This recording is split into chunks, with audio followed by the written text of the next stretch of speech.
ఆచార్య బేతమూడు రామబ్రహ్మం గారి శ్రీదేవి భాగవతం 59వ భాగం 10-10-20 నవమ స్కంధంలో ఉన్నాం. గంగావతరణ కథ చెప్తున్నారు.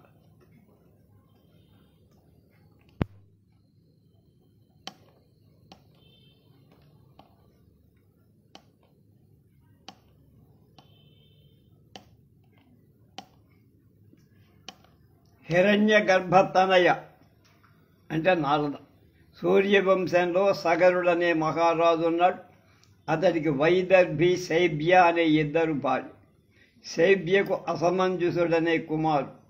వైదర్భి సంతానం కోసం శివుణ్ణి శివుడి అనుగ్రహంతో గర్భిణయి 100 ఏళ్లు మోసి ఒక మాంసపిండాన్ని ప్రసవించి ఆ పిండాన్ని చూసి వైదర్భి చెలించిపోయి దారుణంగా విలపిస్తూ శివుణ్ణి ధ్యానించి శివుడు బ్రాహ్మణ రూపంలో వచ్చి ఆ పిండాన్ని 60,000 తొనకలు చేసి ప్రాణాలు పోసి అందరూ మహాబల పరాక్రమ సంపన్నులై పుత్రులయ్యారు.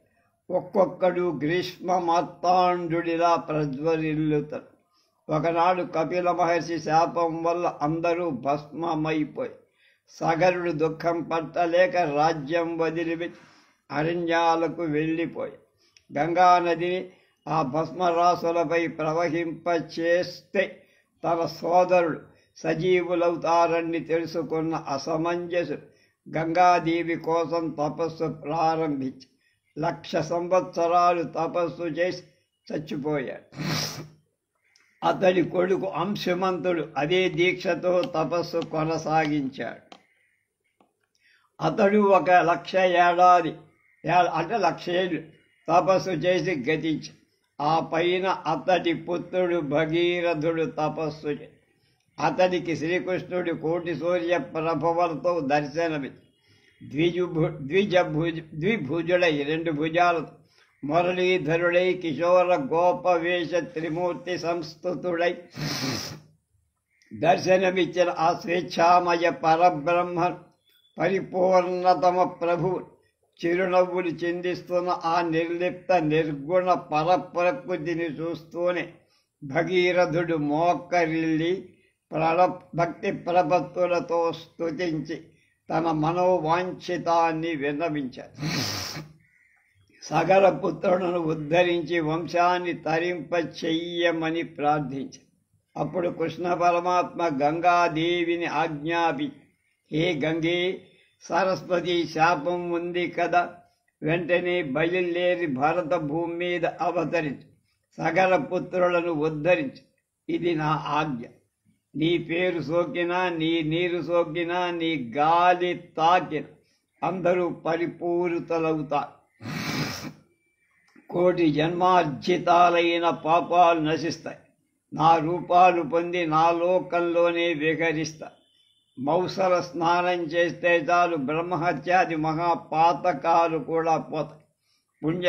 పుణ్యాహ స్నానానికి ఉన్న ఫలమెంతో వేదాలే కాదు, త్రిమూర్తులు కూడా చెప్పలే. సామాన్య దీప స్నానం కంటే సామాన్య దివ అంటే మామూలుగా చేసే రోజు స్నానం కంటే మౌసల స్నానం వల్ల పుణ్యం 10 పేరు. సూర్య సంక్రమణ నాడు గంగా స్నానం చేసి 30 రెట్ల అధిక పుణ్యం. అమావాస్య నాడు అయినా అంతే. దక్షిణాయన పుణ్య దినాన చేస్తే ద్విగుణంగా పుణ్యం చేకూరి. ఉత్తరాయణలో అయితే 10 రెట్లు అధిక పుణ్యం. చాతుర్మాస్య దీక్షతో పున్నమి నాడు కనుక చేస్తే అనంతమైన ఫలదాయక. అక్షయ పుణ్య రోజున అక్షయ పుణ్యమే అంటే అక్షయం క్షీణించని పుణ్యం. ఉగాది, మాఘ సప్తమి, భీష్మాష్టమి, అశోకాష్టమి, హరినవమి, సూర్యచంద్ర గ్రహణాల రోజుల్లో, పట్టు విడుపుల సమయాలలో కూడా చేసే గంగా స్నానాలు అశేష విశేష పుణ్య ఫలద. గంగా, ఇవి నీకు నేను ఇస్తున్న వరాలు అని చెప్పి శ్రీకృష్ణుడు ఆపేశాడు. ఆ మాటలు విన్న గంగాదేవి సవినయంగా తన సందేహాన్ని వెలిబుచ్చింది. నాథా, సరస్వతి శాపం వల్లనైతే, ఈ రాజేంద్ర తపస్సు వల్లనైతే, నీ ఆజ్ఞ మేరకు నేను భరత భూమికి వెడతా. అంతా బానే ఉంది.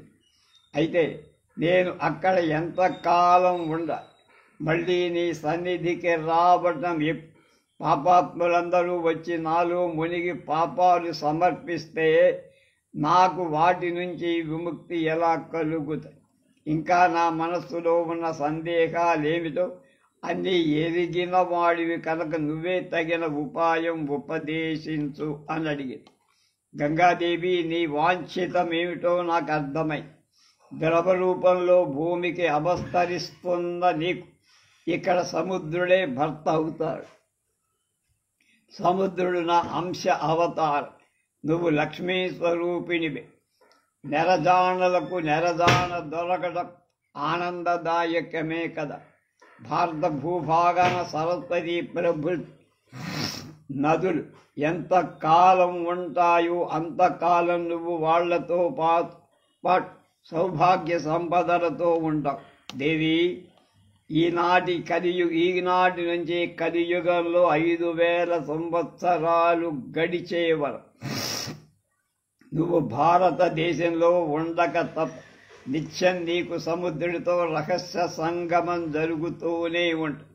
అతడు రసికుడు, నువ్వు రసికవు. నిత్యం త్వమబ్ధినా సార్ధం కరిష్యతి రహోరతి. త్వమేవ రసికాదేవి రసికేంద్రేణ సంయుత. భారతీయులంతా నిన్ను భాగీరథి అని స్తుతిస్తారు, అర్చిస్తారు. కణ్వశాఖ ఉపయుక్త పద్ధతిలో ధ్యానిస్తారు, పూజిస్తారు. నన్ను స్తుతించిన వాళ్ళకి అశ్వమేధ ఫలం లభిస్తుంది. స్తుతించలేక దర్శించలేక యోజనాల దూరం నుంచే గంగా గంగా గంగా అంటే వాడు పాప విముక్తుడై వైకుంఠమే చేరుకొడు. గంగా గంగేతి యో బ్రూయాత్ యోజనానాం సతైరపి ముచ్యతే సర్వ పాపేభ్యో విష్ణులోకం సగచ్చ. 1000 మంది పాపాత్ములు నీలో మునగతి. ఒక భక్తుడు మునిగితే చాలు, నువ్వు మళ్ళీ పరిపూతవు, అంటే పాపాలు పోగొట్టుకున్న దానివి. ఎన్ని శవాలు నీలో తేలిన విష్ణు మంత్రోపాసకుడి స్నానంతో పాప ప్రక్షాళనవు, దోషాలన్నీ తొలగి నువ్వు నువ్వు అఘమోచనకు అధిష్టాత్రి. పాప విమోచనకు నువ్వు దేవత. నిన్ను తలచుకుంటూ ఏ నదిలో ఏ రేవులో మునిగిన అది పుణ్య గంగా తీర్థమే. అందుకనే అపవిత్ర పవిత్రోవా అంటూ మనం గంగే చ యమునా చైవ గోదావరి సరస్వతి నర్మదా సింధు కావేభ్యందే అని చెప్పుకుంటాం.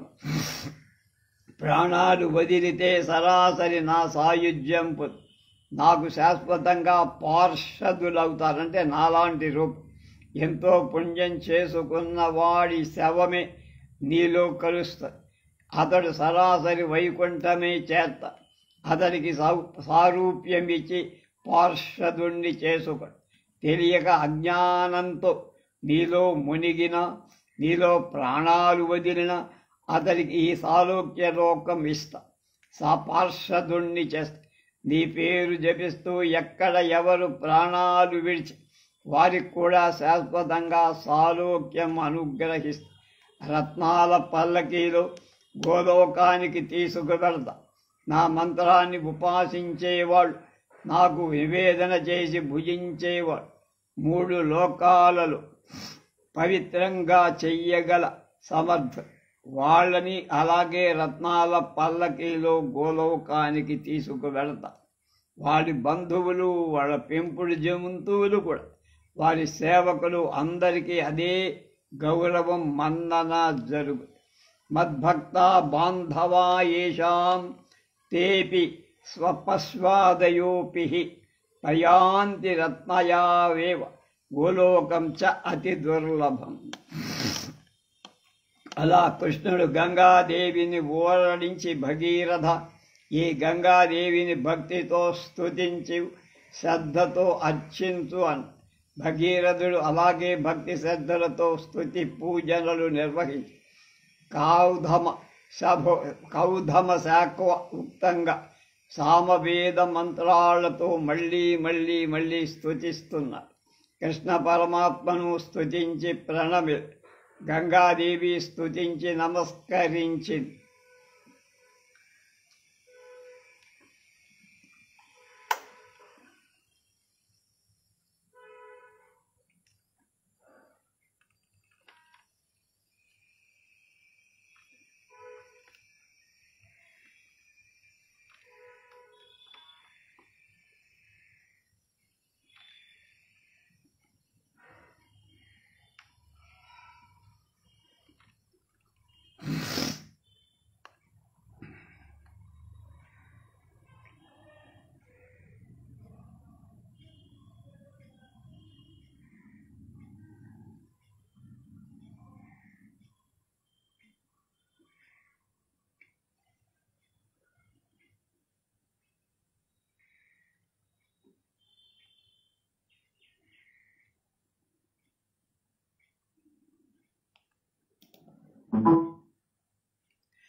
అలా శ్రీకృష్ణుడు గంగాదేవిని ఊరడించి భాగీరథ ఈ గంగాదేవిని భక్తితో స్తుతించు, శ్రద్ధతో అర్చించన్నారు.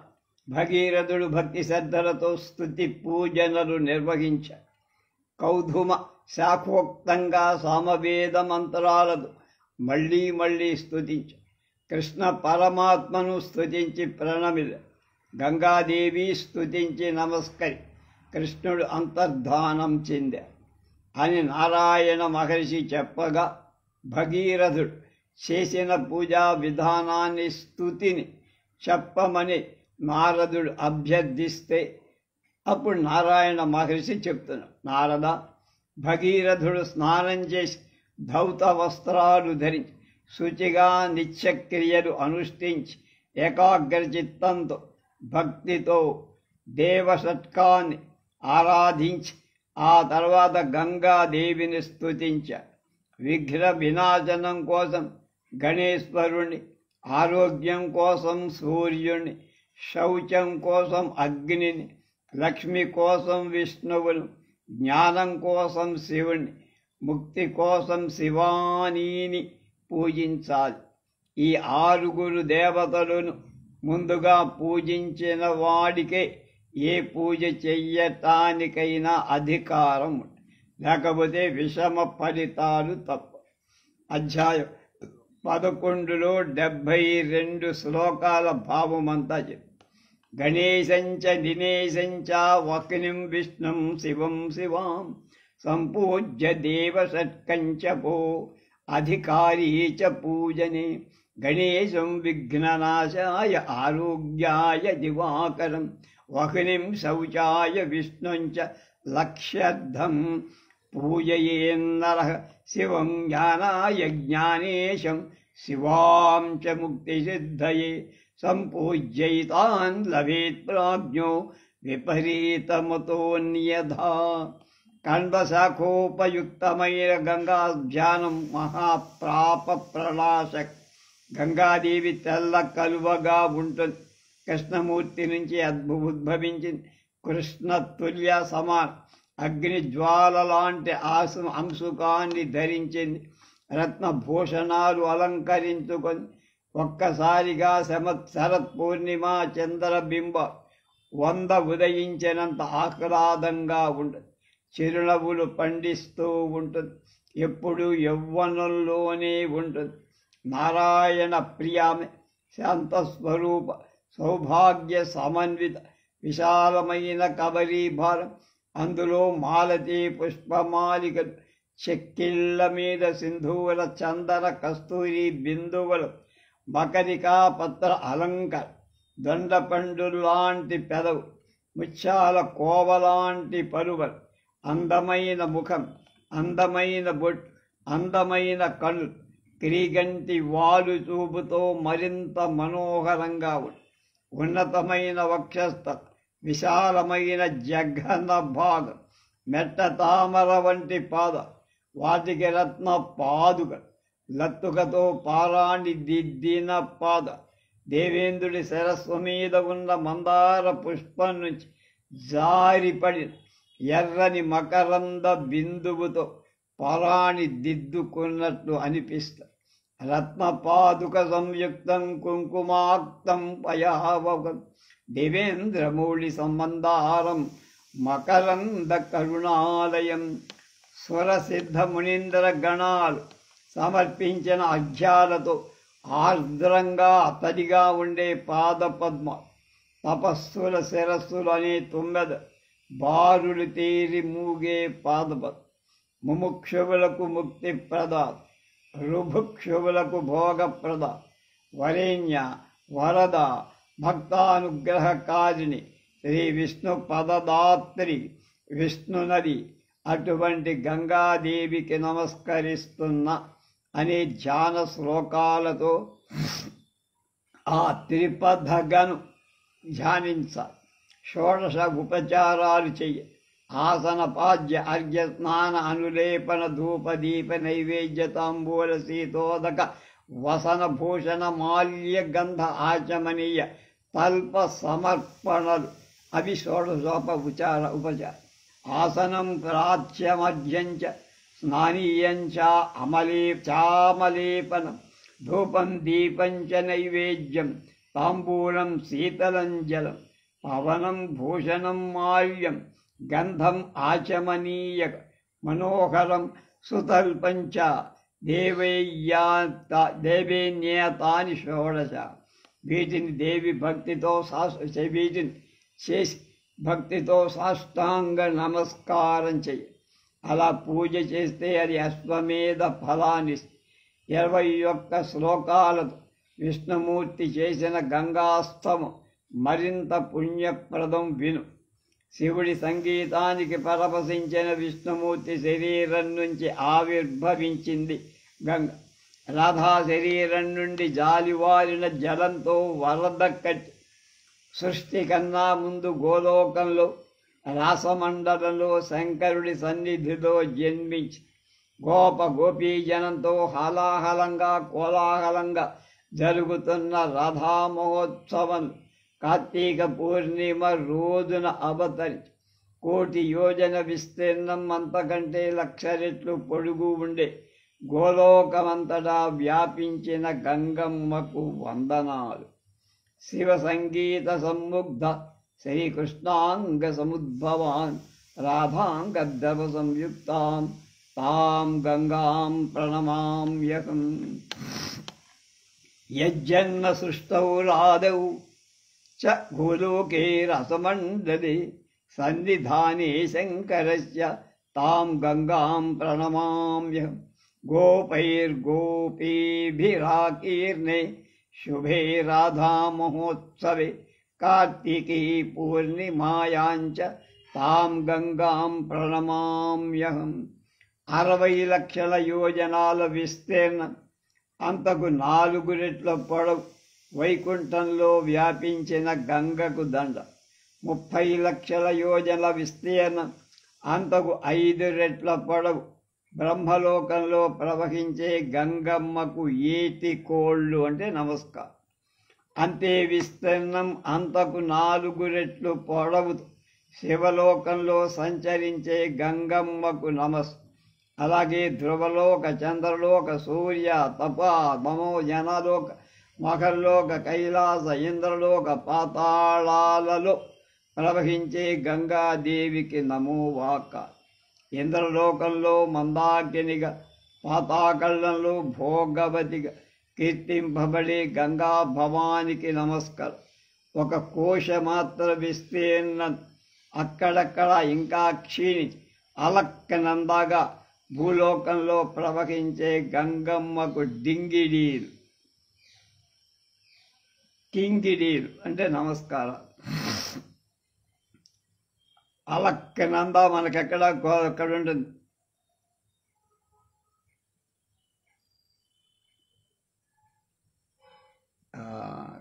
కేదార్నాథ్ క్రోశైకమాత్రం విస్తీర్ణా తదక్షిణా కుత్రచిత్ క్షితౌ చాంకపదనందాయాం తాం గంగా ప్రణమామి.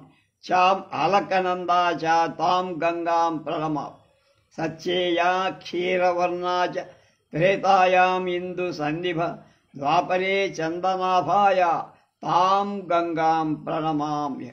నిత్యయుగంగా పాలనురుగుగా, సత్యయుగంలో పాలనురుగుగా, త్రేతాయుగంలో వెన్నెల్ల, ద్వాపర యుగంలో మంచి గంధంలా, కలియుగంలో మంచి నీళ్లుల, స్వర్గంలో మాత్రం అన్ని యుగాలు పాలలాగా ప్రవహించే గంగమ్మకు నతులు.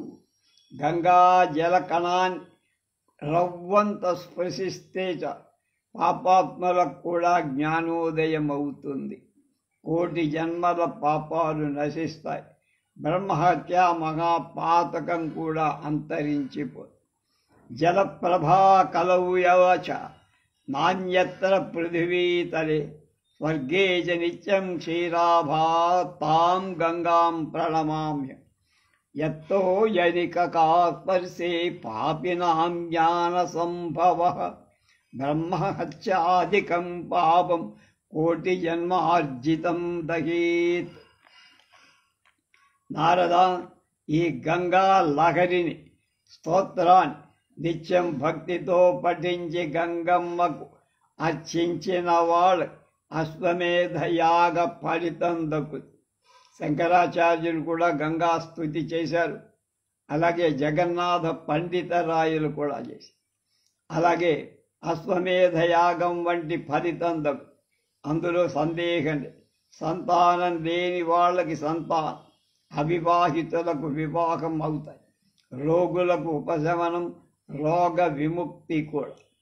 మూర్ఖుడు కూడా పండితుడవుతా, యశస్వి అవుతా. ప్రాతకాలంలో పఠిస్తే దుస్వప్న దోషాలు పోతాయి. గంగా స్నాన ఫలం అనేది దక్కుతుంది.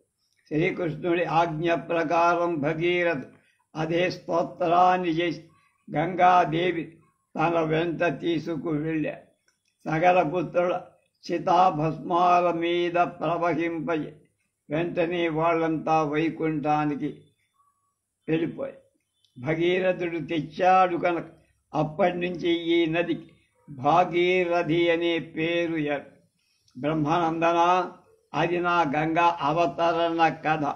పుణ్యప్రదం, మోక్షప్రదం, ఇంకా ఏమేం కథాసారాలు తెలుసుకోవాలని అనుకుంటున్నావో అడుగు, నేను చెబుతా అన్నాడు నారాయణమూర్తి.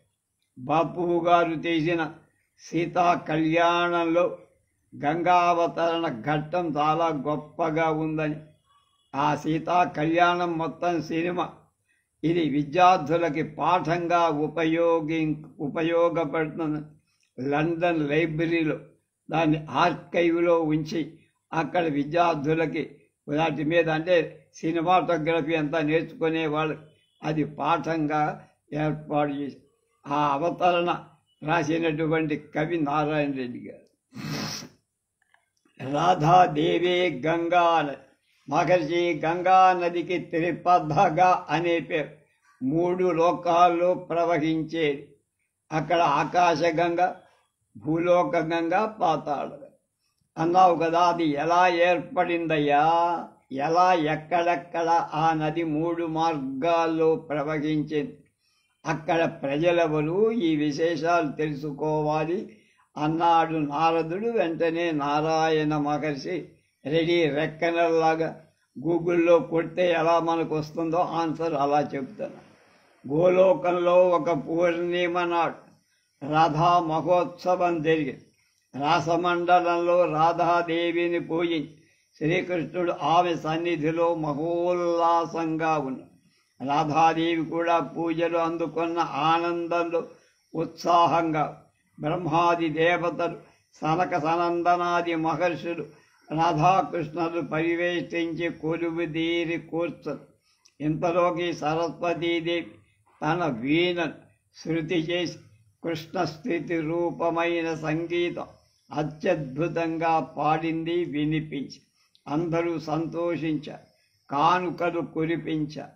బ్రహ్మదేవుడు రత్నహారాన్ని, శివుడు మణిహారాన్ని, కృష్ణుడు కౌస్తుభహారాన్ని, రాధాదేవి మాణిక్యహారాన్ని, నారాయణుడు మరో మనోహర మాలికను, లక్ష్మి కనక కుండలాల, దుర్గాదేవి బ్రహ్మభక్తిని, ధర్ముడు ధర్మ బుద్ధిని, అగ్నిదేవుడి పరిశుభ్రస్త్రాన్ని, వాయుదేవుడు మణినూపరాలను కానుకగా మెచ్చి సమర్పించారు.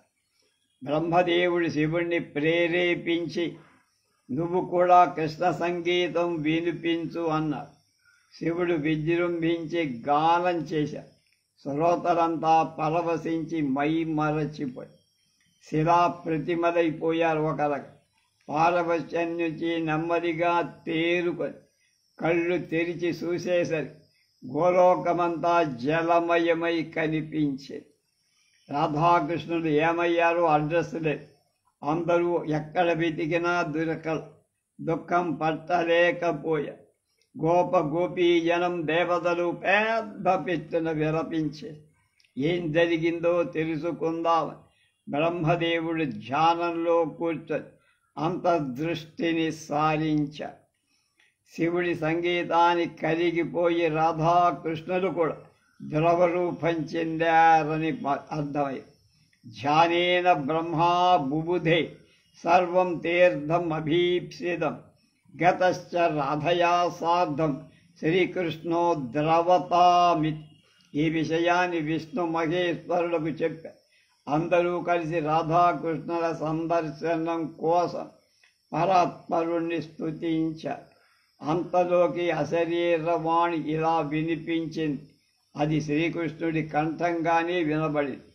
బ్రహ్మాది దేవతలారా, ఈ జలమంతా మా స్వరూపమే. దీన్ని మీరు ఉపాసించండి, ఆరాధించండి.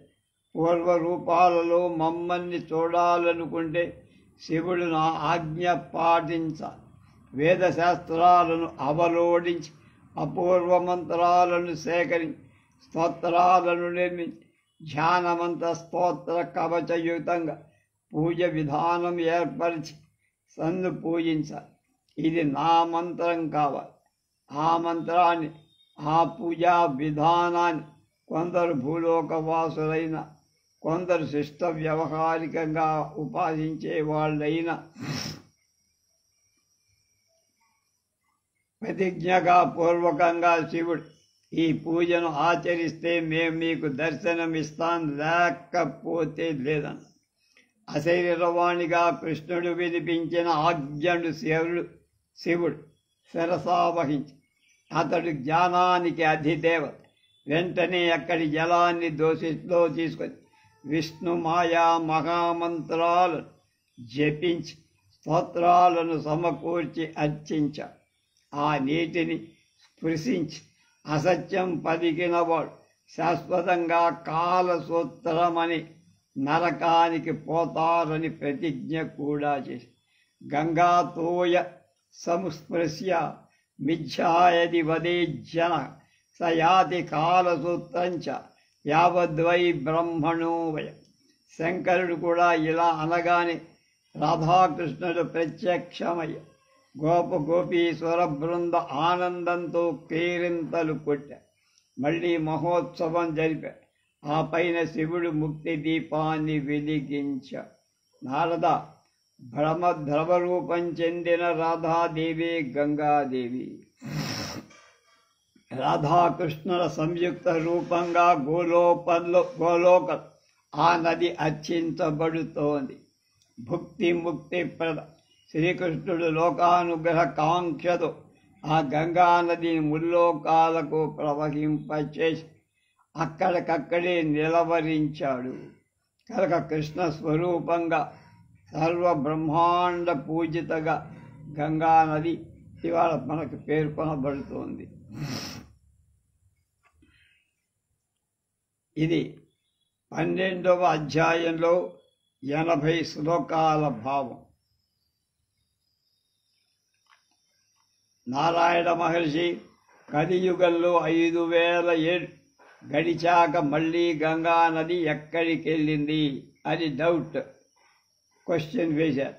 నారదా, సరస్వతి శాపం వల్ల కదా గంగాదేవి భారత భూభాగానికి వచ్చింది. 5000 సంవత్సరాల తర్వాత శాప విమోచనమై మళ్ళీ వైకుంఠానికే వెళ్ళిపోయి. అలాగే సరస్వతి, పద్మావతి నదులు, లక్ష్మీదేవి, తులసి లక్ష్మీ తులసి వీళ్ళంతా కూడా హరి సన్నిధికే చేరుకొని గంగా లక్ష్మీ సరస్వతులతో పాటు నాలుగవదిగా తులసి కూడా నారాయణుణ్ణి చేరుకొని నారాయణ ప్రియ అయ్యి మహర్షి నాది మరొక చిన్న డౌట్ అన్నారు. గంగాదేవిని విష్ణు పాదోద్భవ అంటారు కదా. ఒకసారి ఇప్పుడు బ్రహ్మదేవుడి కమండలంలో బందీ అయ్యిందట. ఎవరో అంటే విన్నాను. ఆ వృత్తాంతం ఏటో చెప్పబోయా, ఎక్కడికెక్కడ దాటేస్తావు అడిగితే అన్న. అప్పుడు చెప్తాను, నారదా నువ్వు అడగడం నేను చెప్పకపోవటం తప్పకుండా చెబుతావి. గోలోకంలో రాధాకృష్ణుల శరీరాల్లోంచి గంగాదేవి ద్రవరూపిణిగా ఆవిర్భవించిందని చెప్పాగా. అప్పటి నుంచి ఆవిడ జల అధిష్టాన దేవత, అద్వితీయ సౌందర్యంతో సర్వాభరణ భూషితయ్యి నిత్య యౌవన విలాసంతో చిరునవ్వులు చెంది ఆ పద్మముఖి విరాజిల్లుతో బంగారు రంగు మేని ఛాయ, శరచంద్ర బింబం లాంటి ముఖం, నిగ్గలాడే శరీర కాంతి, విశాలమైన కటి ప్రదేశం, పీనోన్నత వక్షస్థల, విశాలమైన కళ్ళు, చంచలమైన వారు చూపు, మాలతీ పుష్పాలతో ఘుమ్మలాడే కబరీ ఫల, చెక్కిళ్ళ మీద మకరికా పత్ర, మంకెన పువ్వుల్లాంటి పెదవు, దానిమ్మ గింజల్లాంటి దంత, తడతడలాడే పరిశుభ్ర వస్త్రాలు. ఆ సుందరాంగి ఒకనాడు శ్రీకృష్ణుడి సరసన సిగ్గులు మూట కడుతూ విలాసంగా నిలబడి మేలు ముసుగులో ముఖం దాచుకొని వయ్యారంగా కృష్ణుడి మీదకి వారు చూపులు వదిలి రెప్ప వెయ్యకుండా కృష్ణుడి సౌందర్యాన్ని ఆమె ఆస్వాదిస్తూ కామోద్రేకంతో ముఖం వికసించింది, తనువంతా పులకించింది. సంభోగవాంఛ బలంగా పొటమరించి పరవశించిపోతుంది. ఈ దశలో రాధాదేవి హఠాత్తుగా అక్కడికి వచ్చి చూసింది. పట్టరాని కోపం వచ్చి ఒక్కసారిగా ముఖం కళ్ళు ఎర్రలు పడి విమానం మించి దిగి కృష్ణుడిచ్చిన అర్ఘ్యపాద్యాలతో తడిగా ఉన్నాయి ఆవిడ పాదము. విస్స నడుచుకుంటూ వెళ్ళి రత్నసింహాసనం మీద కూర్చొని ఆమె వెంట గోపీ జనలు సహస్రం మహర్షి బృందం తెల్ల గొడుగులు పడుతూ వచ్చారు. వింజామరలు వీస్తూ వాళ్ళంతా రత్నసింహాసనాన్ని ఇరువైపులా బారులు తీరనబడి సింహాసనం మీద కూర్చున్న రాధాదేవి కోపంతో చెమటలు పోసి సింధూరం చెమ్మగిలి, నుదుట బొట్టు జారి, పెదవులు అందురుతున్నాయి. నిట్టూర్పలతో తార ఉపహారాలు ఎగురుతున్నాయి. కుప్పులో తురుముకున్న పారిజాత పుష్పమాలిక అటు ఇటు కదులుతుంది. శ్రీకృష్ణుడు సాధారణంగా ఎదురు వెళ్ళాడు. బెదురుతున్న గుండెలు చెక్కబట్టుకొని చిరునవ్వులు చిందిస్తూ మధురంగా పలకరించాడు. కుశల ప్రశ్నలు వేశాడు. గోపీజనం కృష్ణుడికి నమస్కరించింది, స్తుతించింది. వెంటనే శ్రీకృష్ణుడి రాధాపురవాన్ని స్తుతించేశాడు. ఈ గంగాదేవి కూడా భయపడుతూనే చేరవచ్చి కుశల ప్రశ్నలు వేసి అద్భుతంగా స్తుతించి ఎండిపోతున్న పాద పద్మాలనే ధ్యానించుకుంటూ ధైర్యం చెప్పుకుంటూ కృష్ణుడు గమనిస్తూ నెమ్మదిగా గంగాదేవికి అభయం ఇచ్చాడు. దాంతో ధైర్యం తెచ్చుకొని గంగమ్మ కొంచెంసేపు వెరుపు చెందింది.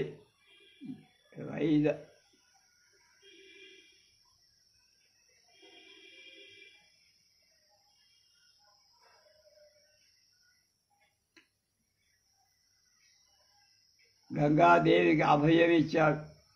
దానితో ధైర్యం తెచ్చుకున్న గంగమ్మ తల ఎత్తి సింహాసనం మీద ఉన్న రాధాదేవిని చూసి ఈ తళతళలాడుతున్న కాంతి పుంజంలాగా ఉంది రాధ.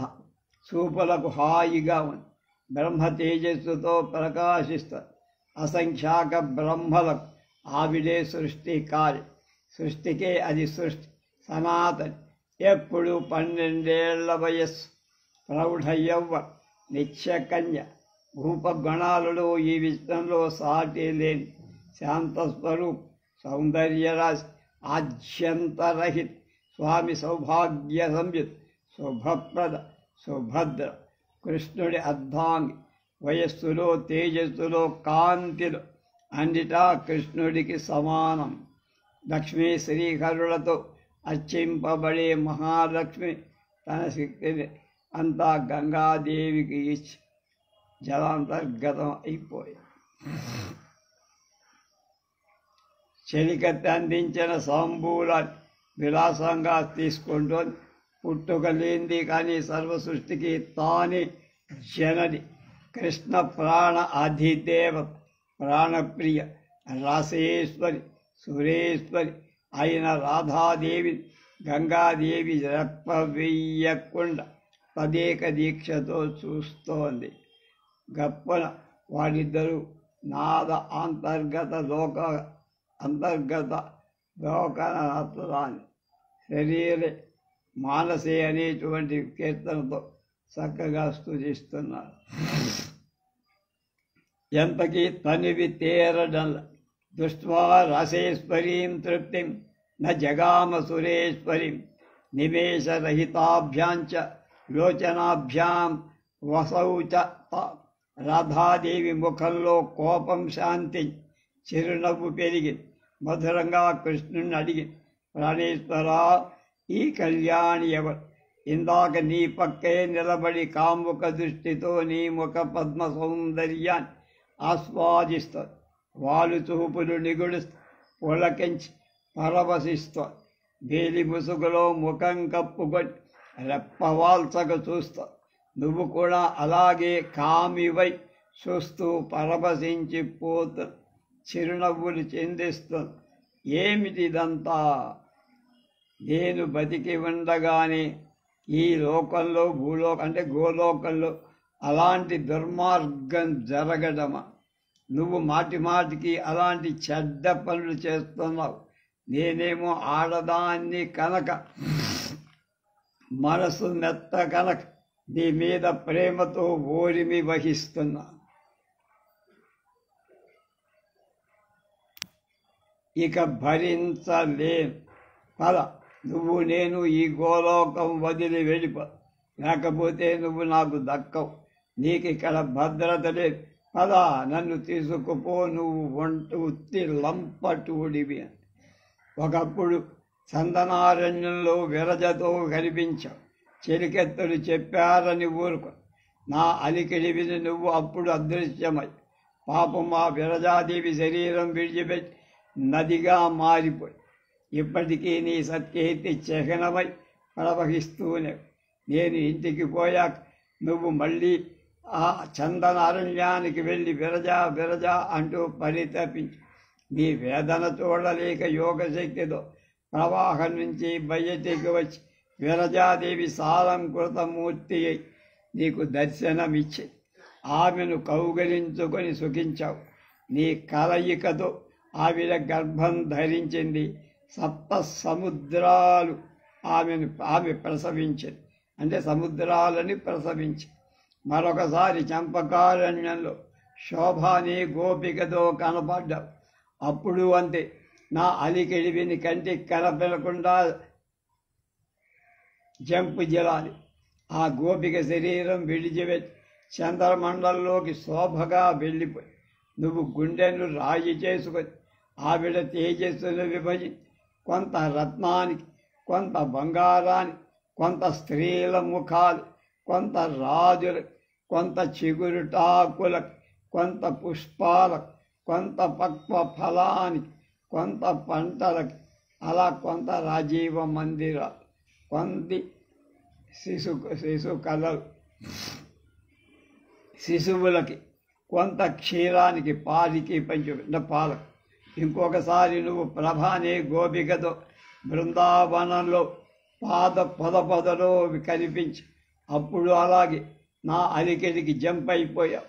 పాపం ఆ ప్రభ శరీరం విడిచిపెట్టి సూర్యమండలంలో చేరి నువ్వేమో ఏడ్చి సిగ్గుతో నా భయంతో ఆ ప్రభను కొంత నీ కళ్ళలో దాచుకో.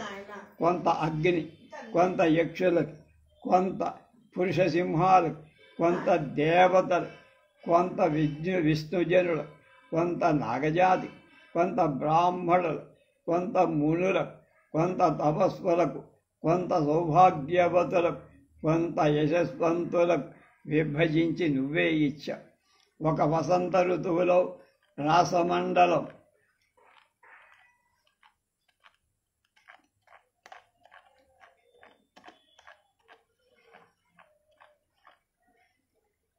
గోపికతో పుష్పశయ్య మీద కనిపించావు. రత్న దీపాలంకృతమైన మందిరాల్లో ఉన్నావు. ఆవిడ ఇచ్చిన తాంబూలాన్ని ఆస్వాదిస్తూ పుష్పమాలికలతో సందన చర్చలతో ఆనంది నా అలికిడివిని కనుమరుగై శాంతి శరీరం విడిచిపెట్టి నీలో లీనమైపు నువ్వు ఎంతగానో రోధించి అప్పుడు అలాగే ఆ శాంతిని విభజించి కొంత బ్రహ్మకు, కొంత నాకు, కొంత లక్ష్మికి, కొంత నీ మంత్ర ఉపాసకులకు, కొంత శాక్తేయులకు, కొంత తపస్సులకు, కొంత ధర్ముడికి పంచిపెట్టి ఆ తర్వాత మళ్ళా ఏమైందో తర్వాత తెలుసుకుందాం.